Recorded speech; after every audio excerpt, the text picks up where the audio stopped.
അടുത്ത വ്ളോഗറായി നിനക്ക് തീർന്നില്ല എടാ. അതിന്റെ അടി നീ ഇടുന്ന വ്ളോഗിന്റെ അടിയിൽ വരുന്ന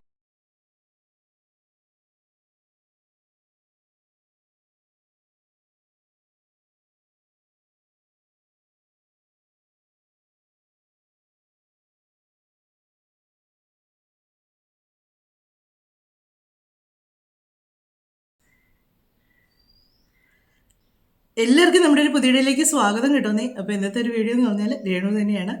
അപ്പം രേണുവിൻ്റെ കുറച്ച് കാര്യങ്ങളൊക്കെയാണ് പറയുന്നത്. പതിവ് പോലെ തന്നെ എല്ലാവരോടും പറയുന്നു, രേണുവിനെ പറ്റി പറയുന്നത് നിങ്ങൾക്ക് കേൾക്കാൻ താല്പര്യമില്ലെങ്കിൽ നിങ്ങൾക്ക് പോകാം.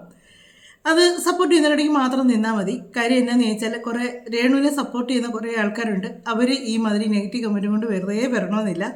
കാര്യം എന്നാന്ന് ചോദിച്ചാൽ നിങ്ങളൊക്കെ ഇതിന് സപ്പോർട്ട് നിൽക്കുന്നുണ്ടെങ്കിൽ നിങ്ങളുടെ വീട്ടിലെ പെൺകുട്ടികളെയോ അല്ലെങ്കിൽ ആണുങ്ങളാണെങ്കിൽ നിങ്ങളുടെ വീട്ടിലെ ഭാര്യമാരോ മക്കളോ ഒക്കെ ഇങ്ങനെയൊക്കെ നടക്കുന്നതിന് നിങ്ങൾക്ക് താല്പര്യമുള്ളത് കൊണ്ടായിരിക്കാം നിങ്ങൾ ഇതിന് സപ്പോർട്ട് നിൽക്കുന്നത്, അല്ലെങ്കിൽ അങ്ങനെയൊക്കെ ചെയ്യുന്നതുകൊണ്ട് നിങ്ങൾക്ക് ഇഷ്ടമുള്ളതുകൊണ്ടായിരിക്കാം സപ്പോർട്ട് നിൽക്കുന്നത് എന്ന് മാത്രമേ ഞാനിതൊരു തുടക്കത്തിൽ പറയുന്നുള്ളൂ. അപ്പോൾ നമുക്ക് വീഡിയോയിലേക്ക് പോകാം. രേണു പറയുന്ന കുറച്ച് കാര്യങ്ങൾ ആദ്യം കേൾക്കാമേ. അടുത്ത വ്ളോഗറായി നിനക്ക് തീർന്നില്ല എടാ. അതിന്റെ അടി നീ ഇടുന്ന വ്ളോഗിന്റെ അടിയിൽ വരുന്ന കമന്റ് നീ വായിച്ചിട്ടുണ്ടോ? നിനക്ക് നാണം ഉണ്ടോടാ എന്റെ പുറകെ നടക്കാൻ? എന്നെ പോലീസ് പിടിച്ച് പിന്നെ കുറെ വ്ളോഗേഴ്സിന്റെ തമ്പലിൻ കണ്ട് എന്നെ ദുബായിൽ നിന്ന് കയറ്റി വിട്ടുന്നേടേ. ഞാൻ ഇപ്പോഴും ദുബായിൽ തന്നെയാണ്, മനസ്സിലായോ? ഞാൻ 2-ാം തീയതി നാട്ടിലോട്ട് വരത്തുള്ളൂ. നിനക്കൊക്കെ എന്തുവാ 2-ാം തീയതി വരെ എനിക്കിവിടെ പ്രമോഷനാണ്, മനസ്സിലായോ? നിനക്ക് നാണമാകുന്നുണ്ടോ? നാണമില്ലേടാ അടുത്ത വ്ളോഗ് നിനക്ക്? അപ്പം ഇത്രയും കാര്യങ്ങൾ ഒന്ന് കേൾക്കാന്ന് പറഞ്ഞു വെച്ചാൽ നാണമില്ലേ വിനി ചെയ്യുന്ന വീഡിയോയ്ക്ക് താഴെ വരുന്ന കമൻറ്റുകൾ കാണാൻ തന്നിരിക്കുന്നുണ്ട്. ഒരു വീഡിയോ നമ്മൾ ചെയ്യുമ്പം അതിൽ ഒരു 4-5 പേര് സപ്പോർട്ട് ചെയ്ത് വരുമായിരിക്കും രേണുവിനെ. ബാക്കിയുള്ളവർ മൊത്തം രേണു കാണിക്കുന്ന ഈ തോന്നിവാസങ്ങൾക്ക് എതിരെ തന്നെ നിൽക്കുന്നവരാണ് വരുന്നവരെ. പിന്നെ രേണു ചെയ്യുന്ന വീഡിയോയ്ക്കിടയിലെ കമൻ്റ് ഒന്നും രേണു കാണുന്നില്ലേ, അതിൻ്റെ ഇടയിൽ വരുന്ന കമൻറ്റുകളൊന്നും വായിക്കുന്നില്ലേ? എന്നതെല്ലാണ് രേണു തന്നെ കുറേ പേർക്ക് റിപ്ലൈ കൊടുക്കുന്നുണ്ടല്ലോ. തന്തയ്ക്കും തള്ളയ്ക്കും ഒക്കെ വിളിക്കുന്നില്ല, എന്നിട്ട് പോലും നാണം തോന്നി തുടങ്ങിയില്ലേ? ഞാൻ ഈ കാണിക്കുന്നതൊക്കെ തെറ്റാണ്, അല്ല ഞാൻ കാണിക്കുന്നത് ശരിയല്ല എന്ന് തോന്നി തുടങ്ങിയിട്ടില്ലേ? പിന്നെ കേസ് എടുത്തെന്നൊക്കെ പറഞ്ഞു. അത് ദേവാണ് ചെയ്തേക്കുന്നത്. അത് കേസ് കൊടുത്ത ഉടനെ തന്നെ രേണുവിനെ അറസ്റ്റ് ചെയ്ത് തൂക്കിക്കൊല്ലുമെന്നൊന്നും വിചാരിച്ചിട്ടൊന്നും അല്ല ദേവ് അങ്ങനെ ഒരു കാര്യത്തിന് ഇറങ്ങിത്തിരിച്ചത്. നിങ്ങൾ തന്നെ അങ്ങോട്ട് ചൊറിയാൻ തന്നു, നിങ്ങളുടെയൊക്കെ ആൾക്കാർ തന്നെ അങ്ങോട്ട് ചൊറിയാൻ തന്നുകൊണ്ട് ദേവ് അതിന് വേണ്ടി ഇറങ്ങിത്തിരിച്ചാണ്. എന്നാലും അതിന് എന്നേലൊക്കെ ഒരു തീരുമാനം ആകാതിരിക്കത്തില്ല. പക്ഷേ അവിടുന്ന് 2-ാം തീയതി വരുള്ളൂ, എന്നെ ആരും അറസ്റ്റ് ചെയ്തിട്ടില്ല എന്ന് പറഞ്ഞാലും വിളി ചെന്നിട്ടുണ്ടെന്നുള്ള വിവരങ്ങൾ ഇങ്ങനെ അറിയുകയുണ്ടായി. അങ്ങ് വിളി ചെന്നിട്ടുണ്ട്, ഇനി ഞാൻ അങ്ങനെയൊന്നും ചെയ്യേല എന്ന് പറഞ്ഞെന്നുള്ളതും ഇങ്ങനെ അറിയുന്നുണ്ട്. അതൊന്നും ആരും അറിഞ്ഞിട്ടില്ല എന്നോർത്തുകൊണ്ടാണ് ഇങ്ങനെയുള്ള ഡയലോഗ് കിടന്ന് അടിക്കുന്നത്. അപ്പം ഞാൻ അവിടെ ഓരോ ഇതിൻ്റെ പരിപാടിയായിട്ട് നമുക്ക് അതിലെ പരിപാടികളൊക്കെ ഒന്ന് കണ്ടു നോക്കാമേ. അപ്പോൾ അതിൻ്റെ ഉദ്ഘാടനമൊക്കെ കഴിഞ്ഞു. ഭയങ്കര ഡാൻസും കാര്യങ്ങളൊക്കെ ആയിട്ടുണ്ട്. പക്ഷേ നിങ്ങൾ ശ്രദ്ധിച്ചു നോക്കി, അവിടെ ഇരിക്കുന്നവർ ചിലരൊക്കെ കളിയാക്കി ചിരിക്കുന്നവരാണ് ചിരിക്കുന്നത്. പിന്നെ ഭയങ്കര ഡാൻസാണ്. ഡാൻസ് പറഞ്ഞാൽ എന്നും ഈ ഒരു സ്റ്റെപ്പൊക്കെ തന്നെയാണ് നമ്മൾ കണ്ടിട്ടുള്ളവർക്കറിയാം, ഒരു മാറ്റവും ഇല്ല, എന്നും ഇതൊക്കെ തന്നെ. പിന്നെ മുദ്രകൾക്കൊക്കെ മാറ്റമുണ്ട്. ഞാൻ എപ്പോഴും പറയാറുള്ള പോലെ മുദ്രകളൊക്കെ ഇച്ചിരി മാറുന്നുണ്ട്, പക്ഷേ എപ്പോഴും ഇതൊക്കെ തന്നെ. ഒരു ഇന്നാഗുറേഷന് പോയി കഴിഞ്ഞാൽ ഈ വലിയ സിനിമാ നടി എന്നുള്ള പാത്രത്തിലാണ് പുള്ളിക്കാരി നടക്കുന്നത്. പോകുന്നവരൊക്കെ ഇങ്ങനെയാണോ കാണിക്കുന്നത്? അവിടെ ചെന്ന് കഴിഞ്ഞാൽ പിന്നെ ഡൈവറെ സത്യം പറഞ്ഞാൽ എല്ലാവരും വിളിച്ചുകൊണ്ട് പോകുന്നതിൻ്റെ മെയിൻ കാരണം എന്ന് പറഞ്ഞാൽ ഡാൻസ് കളിപ്പിക്കാനാണ്. കാര്യം ഇവരവിടെ കിടന്ന് ആ വരുന്നവർ കള്ളു കുടിക്കുന്നവരൊക്കെ മുന്നിലൊന്ന് ആടി തിമിർക്കണം. അതാണ് ആ വിളിക്കുന്നവരുടെ ഉദ്ദേശം. അതിനുള്ള നല്ല പൈസ ഇവർക്ക് കിട്ടുന്നുണ്ടായിരിക്കും. അതായിരിക്കും ഇവർക്ക് പൈസയ്ക്ക് വേണ്ടി ഇവർ എന്നതും ചെയ്യും. അങ്ങനെ ഒരു ടൈപ്പാണ്. അപ്പം പുള്ളിക്കാരി പറഞ്ഞു, നിങ്ങൾക്ക് നാണമില്ലേ ഇങ്ങനെയൊക്കെ പറയാമെന്ന് ചോദിച്ചു. പുള്ളിക്കാരിയുടെ നാണമില്ലാഴികയുടെ കുറച്ച് വീഡിയോസ് കാണിച്ചു തരാവേ. അപ്പം ഇത് പെയ്ഡ് സബ്സ്ക്രൈബ് ചെയ്ത് കാണുന്നിടത്ത് തന്നെ പുള്ളിക്കാരി നാണവും മാനത്തിൻ്റെയും കാര്യമൊക്കെ പറയുന്നുണ്ട്. നിങ്ങൾ ഇതിനകത്ത് കാണിക്കുന്ന കാര്യങ്ങളൊക്കെ നോക്കണം. നാണവും മാനവും ഒക്കെ ഉള്ളവർ കാണിക്കുന്നതാണ്. ഇതേ ഡ്രസ്സ് തന്നെ ഇട്ടുകൊണ്ട് ഇവർ വേറെ ഒരു ഫോട്ടോയും കാര്യങ്ങളൊക്കെ ഇടുന്നുണ്ട്. അതിനകത്തിടുമ്പം അവരിങ്ങനെ ഇത്രയും പാവാട ഇറക്കിയിട്ടിട്ടില്ല, കഴുത്ത് ഇത്രയും ഇട്ട് എന്നതാണോ സത്യം പറഞ്ഞിട്ട് ഇപ്പം കണ്ടോ, ആ ഒരു ഡ്രസ്സ് തന്നെയാണ് അവരെ ഇട്ടേക്കുന്നത്. ഇപ്പം ഇടയ്ക്ക് കാണിച്ചത് ആ ഒരു ഡ്രസ്സ് തന്നെയാണ് അവർ ഇട്ടേക്കുന്നത്. ആ ഇട്ടേക്കുന്ന ഡ്രസ്സ് അവർ ആ മാന്യമായിട്ട് ഇടാവുന്ന ഡ്രസ്സാണ്. അതങ്ങനെ കാണിച്ചാണ് അവർ വീഡിയോ ചെയ്യുന്നത്. നിങ്ങൾ രേണുവിനെ സപ്പോർട്ട് ചെയ്യുന്നവർ ഇതും കൂടെയൊക്കെ ഒന്ന് കാണുക. ഇങ്ങനെയുള്ള ഗോഷ്ഠികളാണ് പുള്ളിക്കാരി കൂടുതൽ കാണിച്ചുകൊണ്ടിരിക്കുന്നത്. ഓരോ ഇതും എന്നിട്ട് പാപമാണ്, അത് ജീവിച്ചോട്ടെ, പഞ്ചപാപം എന്ന് പറയുന്നൊരു നോക്ക്. ആ ഒരു പാവാട ഇട്ടേക്കുന്നതുണ്ട്. പാവാട തന്നെയാണോ അതോ വല്ല നിക്കറോ വല്ല ആണോ എന്നാന്ന് എനിക്കറിയത്തില്ല, ഏതാണ്ടൊരു സംഭവം ഇട്ടിട്ടുണ്ട്. എന്നിട്ട് ഇതാണ് പെയ്ഡ് സബ്സ്ക്രൈബ് ചെയ്തവർക്ക് കാണിച്ചു കൊടുക്കുന്ന കാര്യങ്ങളാണ്. ആ ഒരു ഉടുപ്പ്, ആ ഒരു പച്ചയും ചുവപ്പും കൂടെ ആയിട്ടുള്ള ആ ഒരു ഡ്രസ്സ് ഇട്ട് കാണിക്കുന്ന ഒരു വീഡിയോ എന്ന് പറഞ്ഞാൽ അതാണ് അവരെനിക്ക് ഈ ഡാൻസ് കളിക്കുന്നതിനകത്ത് ഇട്ടേക്കുന്ന ആ വീഡിയോ തന്നെ, ആ ഡ്രസ്സ് തന്നെയാണ് കേട്ടോ. അതേന്ന് തോന്നുന്നു ആ ഡാൻസ് കളിക്കുന്നതിനകത്ത് ഇട്ടേക്കുന്ന അതേ ഡ്രസ്സ് തന്നെയാണിത്.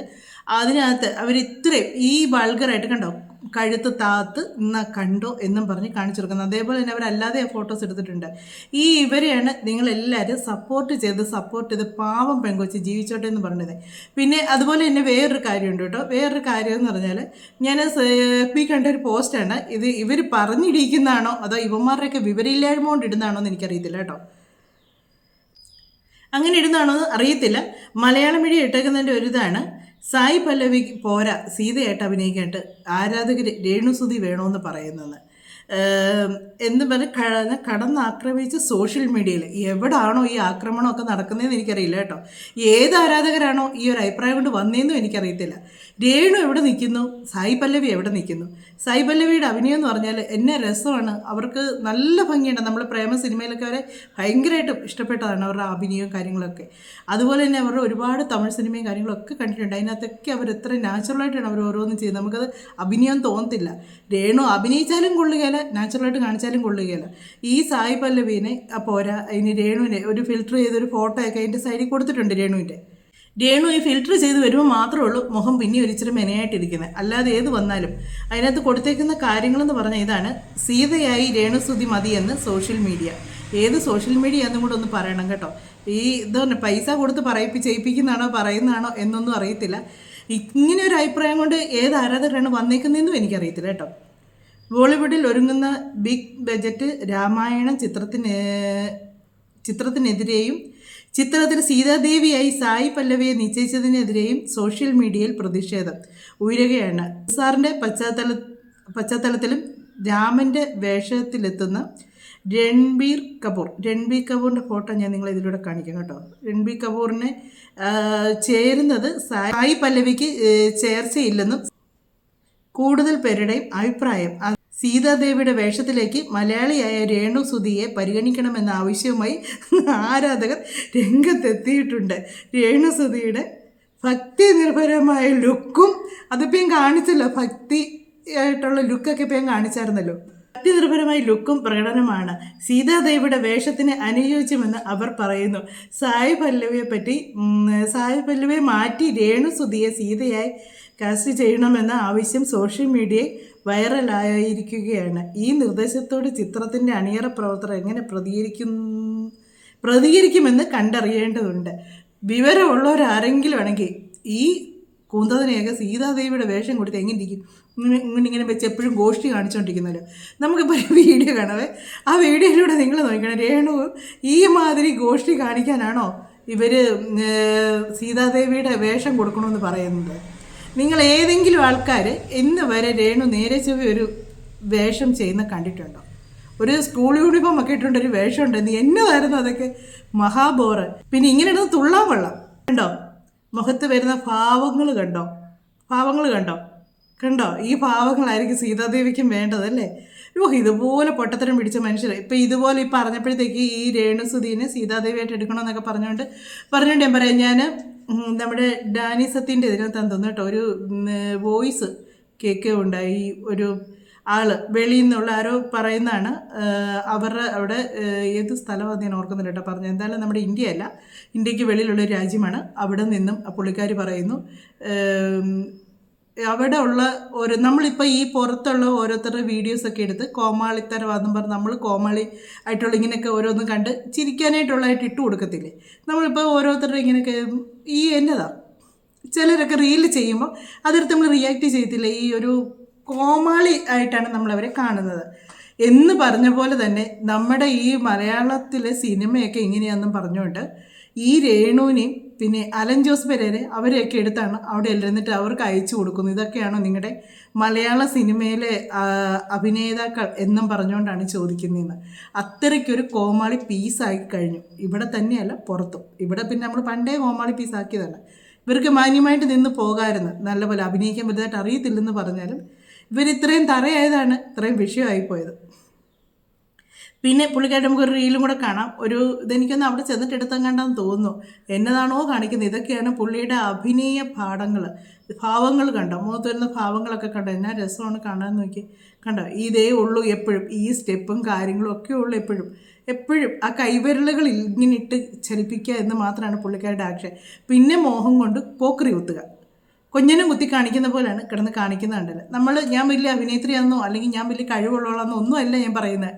നമുക്ക് കഴിവുകൾ കുറവുണ്ടെങ്കിൽ നമ്മളത് മനുഷ്യരുടെ മുന്നിലേക്ക് ഒരുപാട് കൊണ്ടുവരാതിരിക്കുക, അതല്ലേ വേണ്ടത്. മറ്റുള്ളവർക്ക് ചിരിക്കുക, ഇത് എല്ലാം തികഞ്ഞൊരു വ്യക്തിയാണ് ഞാൻ എന്നുള്ള ഭാവം കൊണ്ടാണ് ഇവരെ നമ്മൾ ഓരോന്നും പറഞ്ഞു പോകുന്നത്. പിന്നെ ഒരു കാര്യം പറയാനുള്ളത് വെച്ചാൽ, ഞാൻ കഴിഞ്ഞ ദിവസം വീഡിയോ ചെയ്തപ്പോൾ ഞാൻ പറയുന്നത്, ഈ ഋതപ്പൻ ഫോണിന് അഡിക്റ്റ് ആകുന്നതിനെ പറ്റി ഞാൻ പറഞ്ഞായിരുന്നു അല്ലേ.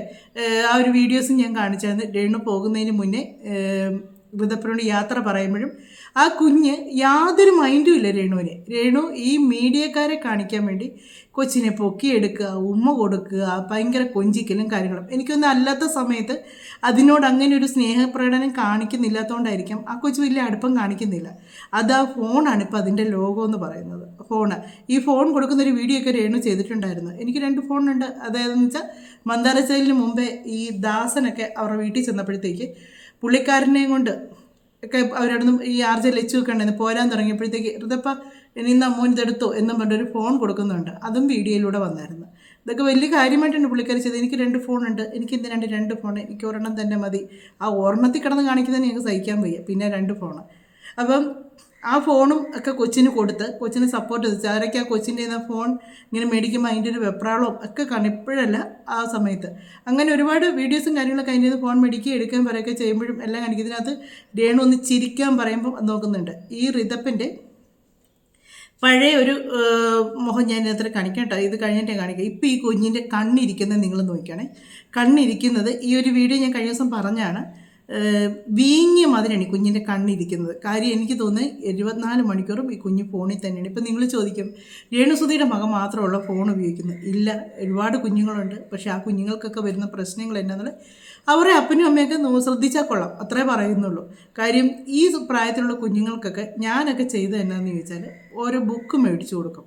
എന്നിട്ട് അതിനകത്തൊന്നെങ്കിൽ പടം വരയ്ക്കാൻ പറയും, ഇല്ലെങ്കിൽ പടമുള്ള ബുക്കുകൾ മേടിച്ചു കൊടുക്കും. എന്നിട്ട് അതിന് കളറ് ചെയ്യാൻ പറയും. TV ആണേലും ഫോണാണേലും അധികം ഈ കുഞ്ഞുങ്ങൾക്ക് കൊടുക്കത്തില്ലായിരുന്നു. അന്നൊക്കെ എന്താ ഡോറയുടെ പ്രയാണം എന്നും പറഞ്ഞ് ഡോറയുടെ ഇതായിരുന്നു. അതൊരു ചിന്തനൊക്കെ ഇവർ കണ്ടു കഴിയുമ്പോഴത്തേക്ക് ഇവർക്ക് ഈ സ്കെച്ചും കാര്യങ്ങളും എല്ലാം എടുത്ത് കൊടുത്ത് ഇവരുടെ കൂടെ തന്നെ ഇരുന്ന് അടിപൊളിയാണ്, നല്ല രസമുണ്ട് എന്നൊക്കെ പറയുമ്പോഴത്തേക്ക് ഇവർക്ക് വീണ്ടും വീണ്ടും അടുത്തത് വരയ്ക്കാനായിട്ടൊരു ഇൻട്രസ്റ്റ് ആവും. അങ്ങനെ ഈ കുഞ്ഞുങ്ങൾ അതിലേക്ക് കൂടുതൽ ശ്രദ്ധിക്കുമായിരുന്നു.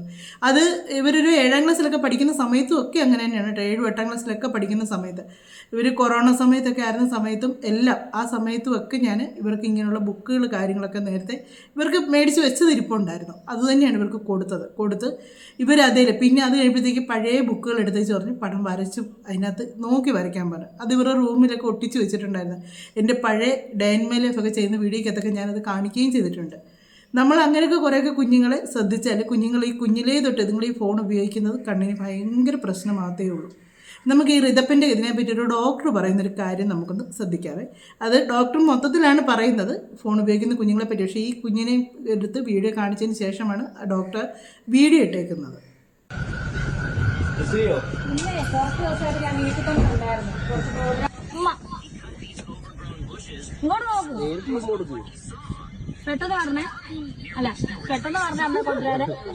കാണുമ്പോൾ നിസ്സാരമായി തോന്നുമെങ്കിലും വളരെയധികം പേടിക്കേണ്ട ഒരു മെസ്സേജാണ് ഈ വീഡിയോയിലുള്ളത്. പുകവലി മദ്യപാനത്തേക്കാൾ വലിയൊരു വിപത്താണ് കുട്ടികളുടെ മൊബൈൽ ഫോൺ അഡിക്ഷൻ. പല വീടുകളിലെയും സ്ഥിരം കാഴ്ചയാണ്. പാരൻസ് കുഞ്ഞിന് ഫോൺ കൊടുക്കുന്നു, അവർ അതിൽ മുഴുകിപ്പോകുന്നു. പാരൻസിന് ഒരു ബുദ്ധിമുട്ടുമില്ലാതെ ജോലി ചെയ്യാൻ പറ്റുന്നു. പക്ഷേ കുഞ്ഞ് സാമൂഹികമായി ഇടപെടുന്നത് കുറയുമ്പോൾ വാക്കുകളുടെ വികസനം വൈകുന്നു. ബ്രെയിൻ ഡെവലപ്മെൻറ്റിനെ ഇത് ബാധിക്കുന്നു. ശ്രദ്ധക്കുറവുണ്ടാകുന്നു. ഫോൺ മാറ്റുമ്പോൾ അമിതമായ ദേഷ്യം, കണ്ണിന് സ്ട്രെയിൻ, ഉറക്കക്കുറവ്, ഫിസിക്കൽ ആക്ടിവിറ്റി കുറഞ്ഞ് വളരെ പെട്ടെന്ന് നമ്മുടെ കുട്ടികൾ രോഗികളാകുന്നു. സോ മൊബൈൽ ഫോൺ മാറ്റി പകരം സ്റ്റോറി ടെല്ലിംഗ് ബുക്സ് കൊടുക്കാം. ക്രിയേറ്റിവിറ്റി കൂടുന്ന ടോയ്സ് വാങ്ങിക്കൊടുക്കാം. ആഹാരം കഴിക്കുമ്പോഴും ഉറങ്ങുന്നതിന് മുന്നേയും ഫോൺ കൊടുക്കാനേ പാടില്ല. വല്ലപ്പോഴുള്ള ഫോൺ യൂസ് കുഴപ്പമില്ല, പക്ഷേ ഡെയിലിയുള്ള ഫോൺ യൂസ് മാരകമായ അഡിക്ഷനിലേക്കാണ് കുട്ടികളെ കൊണ്ടെത്തിക്കുന്നത്. ഇത് കേട്ടപ്പോൾ നിങ്ങൾക്ക് മനസ്സിലായി കാണുമല്ലോ ഈ പറയുന്നതിൻ്റെ കാര്യങ്ങൾ. ഇത്രയും വലിയ ഞാൻ മക്കളെ വളർത്താനാണ് കിടന്ന് കഷ്ടപ്പെടുന്നതെന്ന് പറയുന്ന ഈ അമ്മയ്ക്ക് ആ കുഞ്ഞിന് എന്നതെല്ലാം കളിപ്പാട്ടങ്ങൾ. പുള്ളിക്കാരി 4.5 ലക്ഷം രൂപ വായിക്കകത്ത് ചെയ്യുന്നതിനും ദേഹം വെളുപ്പിക്കാനും ഒക്കെ ആയിട്ട് അവർ ലക്ഷങ്ങൾ മുടക്കുന്നുണ്ടല്ലോ. അത്രയും മുടക്കുന്നവർക്ക് ഈ കുഞ്ഞിന് ഒരു 100 രൂപ കൊടുത്ത് എന്നതെങ്കിലും ഒരു ബുക്കോ, അത്രയൊന്നും ആകത്തില്ല, 100 രൂപയൊന്നും ആകത്തില്ല, അതിൽ കുറഞ്ഞേ ആകത്തുള്ളൂ, ഒരു ബുക്കും മേടിച്ചു കൊടുത്ത് മോനകത്ത് വരയ്ക്ക്, പടം വരയ്ക്ക്. ഇവരുള്ള സമയങ്ങളിൽ ആ കുഞ്ഞുമായിട്ട് നിന്ന് ഒന്ന് അതിനായിട്ട് ഓരോ കാര്യങ്ങൾ ചെയ്ത് ഇവർക്ക് അങ്ങനെയുള്ള വീഡിയോസൊക്കെ ആണെങ്കിലും ഇവർക്ക് സോഷ്യൽ മീഡിയയിൽ ഇടുകയും ചെയ്യാമല്ലോ. മോനിത് വരയ്ക്ക്, എടുക്ക് എന്നൊക്കെ പറഞ്ഞ് അങ്ങനെയുള്ള കാര്യങ്ങളൊക്കെ സോഷ്യൽ മീഡിയ ഇടുകയും ചെയ്യാം. പക്ഷേങ്കിൽ ഇവർ ആ സമയത്ത് ഇവർ റീൽ എടുത്തിറങ്ങിച്ച് ഇവർക്ക് ഉപദ്രവം ഉണ്ടാതിരിക്കാൻ വേണ്ടി കുഞ്ഞിൻ്റെ കയ്യിലോട്ട് ഫോൺ കൊടുത്തേക്കാണ് ചെയ്യുന്നത്. ഇത് മിക്ക അമ്മമാരും കാണിക്കുന്ന പരിപാടിയാണ്. ഇവർ മാത്രമല്ല, മിക്ക അമ്മമാരും ഈ പരിപാടി കാണിക്കാറുണ്ട്, ഇല്ലെന്നല്ല. പക്ഷേ ആ കൊച്ചിൻ്റെ മുഖം കണ്ടോ, കണ്ണ് കാണുമ്പോൾ നമുക്കറിയാം അത് ഉറങ്ങുന്ന പോലും ഇല്ലെന്നുള്ളതറിയാം. ആ ഫോണിന് അഡിക്റ്റായിട്ട് തന്നെയാണ് കുഞ്ഞിരിക്കുന്നത്. അതിനെ വലിയൊരു നാശത്തിലേക്കാണ് കൊണ്ട് ചാടിച്ചുകൊണ്ടിരിക്കുന്നത്. അവരോ ഇങ്ങനെ ആയിപ്പോയി. ഇനി ഈ കുഞ്ഞിനെയും കൂടെ ഇങ്ങനെ ആക്കുന്നതിനെ പറ്റി ഇവർ ഓരോന്നും കാണിക്കുന്നത്. ഈ കുഞ്ഞിൻ്റെ ഇപ്പോഴത്തെ ഈ മുഖം നിങ്ങൾ നോക്കി, ഈ മുഖത്ത് അങ്ങനൊരു പ്രശ്നമേ ഇല്ല, അതിൻ്റെ മുഖം നല്ല ഇതായിട്ടിരിക്കുന്നു. ഈ ഫോൺ ഉപയോഗിച്ചപ്പോൾ കണ്ണങ്ങ് വീങ്ങാൻ തുടങ്ങും, കണ്ണ് കണ്ടമാനം വീങ്ങാൻ തുടങ്ങും. കാര്യം ഇത് കണ്ണിന് അനക്കമൊന്നും ഇല്ലല്ലോ, ഈ ഒരൊറ്റ ഇതിലേക്ക് നമ്മളിങ്ങനെ നോക്കിയിരിക്കില്ലേ ചെയ്യുന്നത്. ഇടയ്ക്ക് കണ്ണൊന്ന് മേളിലോട്ട് നോക്കൂ, അങ്ങോട്ടും ഇങ്ങോട്ടൊക്കെ നോക്കിയല്ലേ കണ്ണിനാണേലും ഒരു എക്സസൈസ് വരുവുള്ളൂ. ഇതിലേക്ക് മാത്രം നോക്കി അതിൻ്റെ വെട്ടം മാത്രം മുഖത്തടിച്ചുകൊണ്ട് ഇങ്ങനെ ഇരിക്കുന്നു. ഇത് ഞാൻ കഴിഞ്ഞ ദിവസം പറഞ്ഞാണ്, ആ കുഞ്ഞ് ആ ഫോണിൽ മാത്രം ശ്രദ്ധിച്ചിരിക്കുകയാണ്, അവരെ മൈൻഡേ ചെയ്യുന്നില്ല എന്നുള്ളത്. ഭയങ്കര ഉത്തമയായ അമ്മയും വിധവയും ഒക്കെയാണ് പുള്ളിക്കാരി കാണിച്ചു കൂട്ടുന്ന ഓരോ കാര്യങ്ങൾ കണ്ടാൽ. പിന്നെ സപ്പോർട്ട് ചെയ്യുന്നവരുണ്ടായിരിക്കും, ഉണ്ടായിക്കോട്ടെ, എനിക്ക് കുഴപ്പമൊന്നുമില്ല. ഞാനിതിപ്പം കൂടുതലും ഈ ഋതപ്പൻ്റെ ഇതൊരു ഡോക്ടർ ചെയ്താണ് കൂടുതൽ എടുക്കാണ്ട് ഉദ്ദേശിച്ചത്. ആ കൂടെ ഇങ്ങനെ കുറേ കാര്യങ്ങളും കൂടെ പറഞ്ഞതേ ഉള്ളൂ. അവിടെ എവിടെയും കിടന്ന് ചാടി മറിഞ്ഞ് നടക്കുമ്പോൾ ഈ പിള്ളേർക്ക് വേണ്ടിയാണെന്നും പറഞ്ഞുകൊണ്ട് ഓരോന്നും കാണിച്ച് ലാസ്റ്റ് എല്ലാം കഴിഞ്ഞ് വരുമ്പോഴത്തേക്ക് പിള്ളേർ ഏത് അവസ്ഥയാവുമെന്നൊന്ന് മനസ്സിലാക്കി നോക്കുക. അതിനുള്ള ബോധമൊന്നും അവർക്കില്ല. അവരുടെ ലൈഫ് തന്നെ എന്നാവും എന്നുള്ള ചിന്തിക്കാൻ പോലും അവർ മെനക്കെടുന്നില്ല. പിന്നെയാണ് പിള്ളേരുടെ കാര്യം അതുപോലെ ഓരോന്നും കിടന്ന് കാണിക്കുന്നത്. അപ്പം ഇത് ഇഷ്ടമില്ലാത്തൊരു കാണും രേണുവിന് ഇങ്ങനെയുള്ള കാര്യങ്ങളൊക്കെ പറയുമ്പോഴത്തേക്ക് അവർ അഭിപ്രായങ്ങളും പറയാറുണ്ട്. അത് അങ്ങനെയാണ്. രേണുവിന് ഇഷ്ടമല്ലാത്തവർ നമുക്ക് പറയാൻ പറ്റത്തില്ല കേട്ടോ. എന്നാന്നറിയാം, രേണു ഇഷ്ടമല്ലാതാക്കിയതാണ് ഇവരെയൊക്കെ. ഈ ജനങ്ങളെ എല്ലാം ഇഷ്ടമല്ലാതൊക്കെയാണ്. എല്ലാവരും പറയാറുണ്ട് പണ്ട് ഇവരെ സ്നേഹിച്ചിരുന്നു, എനിക്കിഷ്ടമായിരുന്നു. ഇപ്പോൾ ഇവരിങ്ങനെ വന്നിരിക്കുന്നത്. പിന്നെ ഇപ്പോൾ വരുന്ന ഈ നെഗറ്റീവ് പറയുന്ന ചേട്ടന്മാരെല്ലാം ചേച്ചിമാരെല്ലാം എന്നത്തിനാണ് വരുന്നതെന്നറിയാം. നിങ്ങൾക്കെല്ലാം പേടിയാണ്. രേണുവിനെ പറ്റി ഇങ്ങനെ പറഞ്ഞ് രേണു കാണിച്ചുകൊണ്ടിരിക്കുന്ന സംഭവങ്ങളൊക്കെ ഇനി കാണിക്കാതിരിക്കുമോ എന്നുള്ള പേടിയുണ്ട്. അതൊന്നും നിങ്ങൾക്ക് കാണാൻ പറ്റത്തില്ലല്ലോ എന്നുള്ള സങ്കടം കൊണ്ടാണ്. അത് കുറേ പെണ്ണുങ്ങളും ഉണ്ട് അത് കാണാൻ ആഗ്രഹിച്ചിരിക്കുന്നത്, കുറേ ആണുങ്ങളും ഉണ്ട് കാണാൻ ആഗ്രഹിച്ചിരിക്കുന്നത്. നിങ്ങൾ പേടിക്കൊന്നും വേണ്ട, പുള്ളിക്കാരി അത് നിർത്തത്തൊന്നുമില്ല, അതൊക്കെ കാണിച്ചോളൂ. അതിനിപ്പോൾ ആരെല്ലാം എന്നാലും കേസും വഴക്കുമായിട്ട് നടന്നെന്ന് പറഞ്ഞാലും പുള്ളിക്കാരി നിങ്ങളെ കാണിക്കാനുള്ള എല്ലാം കാണിക്കും, വിഷമിക്കേണ്ട. പെയ്ഡല്ലേ, അപ്പോൾ പിന്നെ കുഴപ്പമില്ല. അതിനകത്ത് വന്നിച്ച് എപ്പോഴാന്ന് വെച്ചാൽ വേണ്ടതെന്ന് വെച്ചാൽ ചോദിക്കുന്നതെല്ലാം തന്നോളും. അങ്ങനെയൊന്നും ഓർത്ത് വിഷമിക്കേണ്ട കേട്ടോ. അതിന് ബോധമൊന്നും ഇല്ലാത്ത, തലയ്ക്കൊരു വെളിവില്ലാത്തത് എന്നത് ആര് പറയുന്നത്. അത് നമ്മുടെ നമ്മുടെ അല്ല, എൻ്റെ അല്ല കേട്ടോ, സജിന പറഞ്ഞതെന്ന്. രേണുവിനോട് ഇപ്പോൾ ഒരാൾ വിളിച്ചു പറയാം നല്ലതാണെന്ന് പറഞ്ഞാൽ രേണു ഓക്കെ, ആ വഴിക്കങ്ങ് പോകും. അത് മോശമെന്ന് പറഞ്ഞാൽ രേണു അത് തിരിച്ചിങ്ങോട്ട് എടുക്കും. അങ്ങനെ ഒരു മൈൻഡാണ്. അല്ലാതെ സ്വന്തമായിട്ടൊന്ന് ആലോചിച്ചൊരു കാര്യങ്ങൾ എടുക്കാനോ ഒരു തീരുമാനം എടുക്കാനോ ബുദ്ധിയും ബോധമുള്ളതൊന്നുമല്ല. അതുകൊണ്ട് നിങ്ങൾ പേടിക്കേണ്ട. നിങ്ങൾ പേടി ചെയ്യുന്നവർ സങ്കടപ്പെടുകയേ വേണ്ട. ഇപ്പോൾ അത് 200 പറയുന്ന കേട്ട് പേടി ചെയ്യുന്നത്. പിന്നെ അതുകൊണ്ട് പുള്ളിക്കാരി ഈ ആൾ ഇനിയും കൂടാൻ വേണ്ടി ഇതന്നെ കാണിച്ചല്ലോ. പിന്നെ അഹാനയുടെയൊക്കെ എടുത്ത് പറയുന്നവരുണ്ട്, അഹാന കൃഷ്ണനൊക്കെ കാണിക്കുന്നത് എന്നാന്ന്. നിങ്ങൾ ആരെങ്കിലും അതിനകത്തൊന്ന് പേടിച്ചത് കയറി നോക്ക്, അഹാന എന്നതാ കാണിക്കുന്നതെന്നുള്ളത് നിങ്ങൾക്ക് അപ്പം മനസ്സിലാകും. എല്ലാവരും അഹാനെ വെച്ച് ഈ രേണുവിനെ താരതമ്യം ചെയ്യുന്നുണ്ട്. പിന്നെ പുള്ളിക്കാരി വലിയ സെലിബ്രിറ്റിയാണ്. അപ്പോൾ പിന്നെ ചെറിയ ആൾക്കാരിട്ടൊന്നും ഇവരെ താരതമ്യപ്പെടുത്തേണ്ട ഒരുപാട് ആൾക്കാരുണ്ട് അതിനകത്ത്. അവർ പെയ്ഡ് ചെയ്യുന്നുണ്ട്, അവരുമായിട്ട് താരതമ്യപ്പെടുത്തും. അപ്പോൾ സെറ്റാകും. മറ്റൊരു വീഡിയോയിലൂടെ മറ്റു കാര്യങ്ങളൊക്കെ ആയിട്ട് നമുക്ക് കാണാം. നിങ്ങൾക്ക് അഭിപ്രായങ്ങൾ പറയാം. അത് അഭിപ്രായങ്ങളായിരിക്കണം, അല്ലാതെ വേണ്ടാത്ത വർത്തമാനങ്ങളാണെങ്കിൽ അതിനുള്ള മറുപടി അതുപോലെ ഞാനും തന്നിരിക്കും. കേൾക്കാൻ തയ്യാറുള്ളവർക്ക് അങ്ങനത്തെ അഭിപ്രായങ്ങൾ കൊണ്ടുവരാം. മറ്റൊരു വീഡിയോയിലൂടെ മറ്റു കാര്യങ്ങളൊക്കെ ആയിട്ട് നമുക്ക് കാണാം.